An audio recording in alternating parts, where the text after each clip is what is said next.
मऊगंज में पिछले कुछ दिनों से एक ऐसी चर्चा थी जिसने प्रशासनिक व्यवस्था और राजनीतिक शुचिता पर कई सवाल खड़े कर दिए थे। मामला एक नाबालिग से दुष्कर्म का है, जहां न्यायालय ने आरोपियों को दोष सिद्ध करार दिया, लेकिन सलाखों के पीछे होने के बजाय आरोपी खुलेआम घूम रहे थे।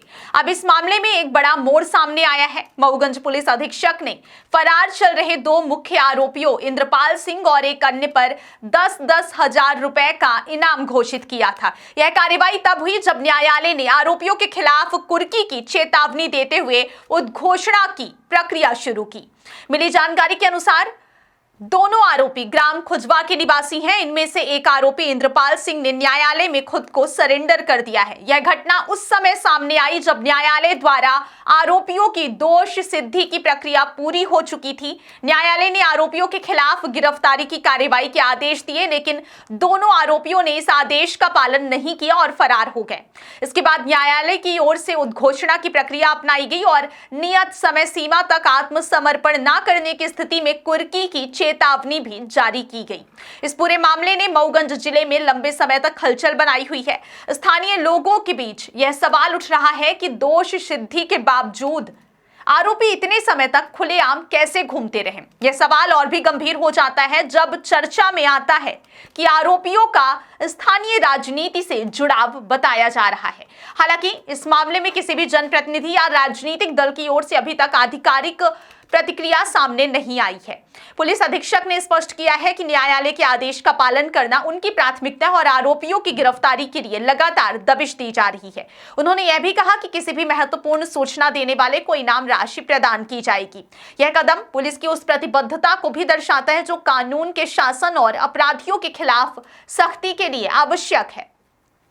इस मामले ने प्रशासनिक स्तर पर भी कई सवाल खड़े कर दिए हैं। स्थानीय लोग जानना चाहते हैं कि आखिर दोष सिद्धि के बाद भी आरोपी इतने समय तक फरार कैसे रह सकते हैं। क्या गिरफ्तारी की प्रक्रिया में किसी स्तर पर विलंब हुआ? क्या प्रशासनिक मशीनरी ने सही समय पर कार्रवाई नहीं की? ये सवाल लोगों के मन में उठ रहे हैं और प्रशासन के लिए भी चुनौती बन गए हैं। प्रशासनिक सूत्रों का कहना है कि कानून सबके लिए समान है और किसी भी प्रकार का संरक्षण बर्दाश्त नहीं किया जाएगा। यह सुनिश्चित किया जाएगा कि नियत समय सीमा के भीतर आत्मसमर्पण न करने पर आरोपियों के खिलाफ वैधानिक कार्रवाई की जाए। पुलिस ने इस मामले में व्यापक स्तर पर निगरानी बढ़ा दी और सभी जरूरी कदम उठाए जा रहे हैं। क्षेत्रीय स्तर पर यह मामला लंबे समय से चर्चा का विषय रहा है। लोगों के बीच यह भी चर्चा थी कि राजनीतिक जुड़ाव के कारण कभी-कभी न्यायिक आदेश के पालन में देरी हो सकती है। हालांकि प्रशासन ने यह साफ कर दिया है कि कानून के आगे किसी भी सामाजिक, आर्थिक या राजनीतिक स्थिति मायने नहीं रखती। यह संदेश स्पष्ट है कि अपराधियों को किसी तरह का संरक्षण नहीं मिलेगा और न्यायालय के आदेश का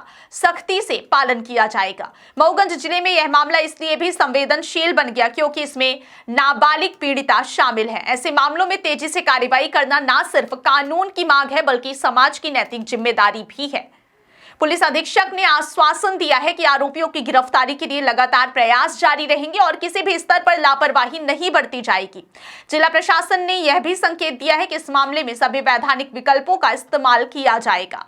यदि नियत समय सीमा तक आरोपी आत्मसमर्पण नहीं करता तो उनके खिलाफ कुर्की और अन्य कानूनी कार्रवाई अमल में लाई जाएगी। इसका उद्देश्य न केवल अपराधियों को दंडित करना है बल्कि समाज में यह संदेश देना भी है कि कानून के तहत न्याय और सुरक्षा सभी के लिए समान है। आखिरकार इस पूरे मामले ने यह स्पष्ट कर दिया कि कानून और न्याय की प्रक्रिया में विलंब किसी भी स्थिति में स्वीकार्य नहीं है। प्रशासन ने यह सुनिश्चित किया है कि दोष सिद्ध आरोपियों को कानून के अनुसार दंडित किया जाएगा और किसी को भी अपराध के लिए संरक्षण नहीं मिलेगा। अब देखना यह होगा कि इस मामले में आगे की कानूनी प्रक्रिया कितनी तेजी से बढ़ती है और पीड़िता को पूर्ण न्याय कब तक मिलता है।